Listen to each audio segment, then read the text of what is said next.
ज्या आजारांना असाध्य असे लेबल लावले आहे आणि हे आजार कायमचे बरे नाही होऊ शकणार असे बोलले जाते, असे सर्व आजार बरे होऊ शकतात हा विश्वास सर्वप्रथम निर्माण करण्याचे कार्य डॉक्टर निलेश पाटील आणि डॉक्टर अपेक्षा पाटील यांनी समाजात निर्माण केले आहे। रुग्णांचा सर्वांगाने अभ्यास केल्यानंतर त्याच्या व्याधीचे निदान करून चिकित्सा मार्ग ठरवला जातो। छत्रपती संभाजीनगर शहराजवळ असणाऱ्या आश्रमाच्या प्रसन्न निसर्गाच्या वातावरणामध्ये रुग्ण पहिल्या 7 दिवसाच्या निवासी उपचारामध्ये व्याधीमुक्तीचा अनुभव घेऊ लागतो। छत्रपती संभाजीनगरसह महाराष्ट्रामध्ये एकूण 8 ठिकाणी ही सेवा उपलब्ध आहे। निब्बाना उपचार पद्धतीबाबत डॉक्टर निलेश पाटील आणि डॉक्टर अपेक्षा पाटील यांनी आपले अनुभव यावेळी पत्रकार परिषदेत स्पष्ट केले।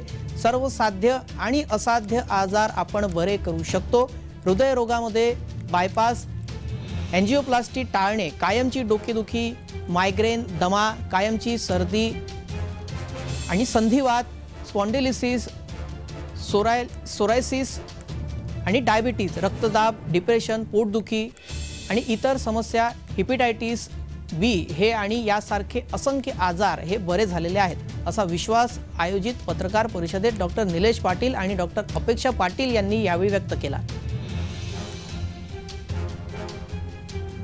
सर, निब्बाना ही एक वेगळ्या प्रकारची ट्रीटमेंट पद्धती आहे। सर, जनरली असं मानलं जातं की काही आजार बरे होत नाही, जसं बायपास, एंजियोप्लास्टी, मायग्रेन, सोरायसिस अशा असंख्य आजारांना असाध्य लेबल लावले गेले। सर, पण जर आपण थोडं योगिक, आयुर्वेदिक आणि आध्यात्मिक पद्धतीने जर आपण या आजारांकडे पाहिलं तर आपल्याला सापडतं की या आजाराची कारणं मनामध्ये आहेत, स्वभावामध्ये आहे आणि जर आपण डीप गेलो तर आपल्याला सापडतं की ते आजार कायमचे बरे होऊ शकतात। हा आमचा 24 वर्षांचा अनुभव आहे।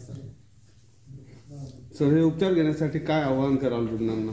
सर, मी एकच सांगेन, आमची वेबसाईट आहे, आमचे यूट्यूब चॅनल आहे आणि सर्वांनी प्रथमतः सर एक विश्वास मनात निर्माण करायचा आहे की सर्व आजार बरे होऊ शकतात। प्रॉपर वैद्य, प्रॉपर डॉक्टर आणि रुग्णाचा आत्मविश्वास सर महत्त्वाचा आहे। तो जर आपल्यामध्ये असेल सर तर तुमचा आजार निश्चितपणे बरा होऊ शकतो। सर,